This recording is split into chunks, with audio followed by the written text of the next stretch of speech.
దేవుని నామమునకు స్తోత్రములు. నాటి ధ్యానాంశము మోషే దేవుని యొద్ద నుండి దిగి వచ్చుట. నిర్గమకాండము 34:29 ప్రకారము మోషే సీనాయి కొండ దిగుచుండగా శాసనములు గల ఆ 2 పలకలు మోషే చేతిలో ఉండెను.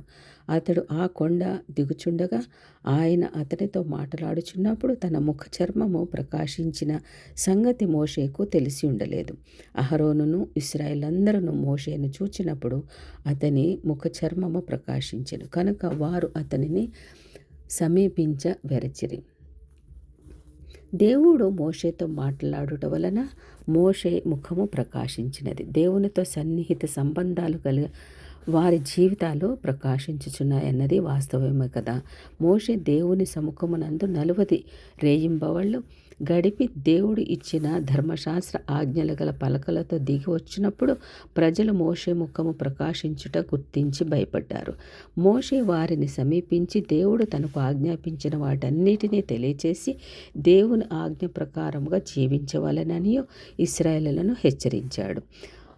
ఇశ్రాయేలీలు దేవుని సన్నిధికి తెచ్చిన అర్పణలు మరియు గుడార నిర్మాణమునకు సంబంధించిన తెరలు, దిమ్మలు, అడ్డు తెరలు, నిబంధన మందసము, సన్నిధి రొట్టెల బల్ల, బంగారు దీపస్తంభము, పరిమళ ధూపవేదిక, దహన బలిపీఠము, ఇత్తడి గంగాళము, ఆభరణంలో వస్తువుల లెక్క, యాజకుల కొరకు వస్త్రములు మొదలగు విషయములను గురించి వ్రాయబడి ఉన్నది కదా. దేవుడు సీనాయి కొండపైన మోషేకి ఆజ్ఞాపించిన విషయములను మోషే ఇశ్రాయేలు సమాజం అంతటికి ప్రకటించాను. వారు విశ్రాంతి దినమును పరిశుద్ధముగా ఆచరించడం గురించి హెచ్చరించాడు. విశ్రాంతి దినాచారంలో 2 ప్రాముఖ్యమైన విషయములు మిళితమై ఉన్నవి. ఒకటి, మానవుడు దేవుని సన్నిధికి వచ్చి ఆయన సన్నిధిలో గడుపుట, మరియు రెండవదిగా మానవ దేహమునకు అవసరమైన విశ్రాంతి పొందుట. దేవుడు చేసిన మేలులు జ్ఞాపకం చేసుకుని దేవుని స్తుతించి ఆరాధించి పూజించుటకు సమయమును వెచ్చించాలి. వారమంతయు వివిధ పనులలో, జీవన వ్యాపారములలో నిమగ్నమై మానవుడు విశ్రాంతి దినమున దేవుని సన్నిధిలో ఆయన సహవాసములో సేదతీరవలసి ఉన్నది. అలసి సొలసిన పోయిన దేహమునకు విశ్రాంతి అవసరం. నిర్విరామముగా పనిచేస్తూ ఉంటే దేవుని మరిచిపోయే ప్రమాదము కూడా ఉన్నది. దేహము పాడైపోయే ప్రమాదము కూడా ఉన్నది. మానవ దేహము ఒక మర యంత్రం లాంటిది. దానికి కూడా విశ్రాంతి అవసరం. దేవునికి ఇవ్వవలసిన సమయమును ఆయనకు ఇవ్వకుండా పనిచేస్తూ ఉంటే మానవ దేహమే పనిచేయడమే ఆగిపోయే ప్రమాదం ఉన్నది. అందుకే మానవుని మేలు కొరకే దేవుడు విశ్రాంతి దినాచారమును పాటించమని పదే పదే హెచ్చరించాడు. విశ్రాంతి దినాచారమును పాటించడంలో దేవుని ఎడల భక్తి, మానవ దేహం ఎడల శ్రద్ధ వ్యక్తమవుతున్నది.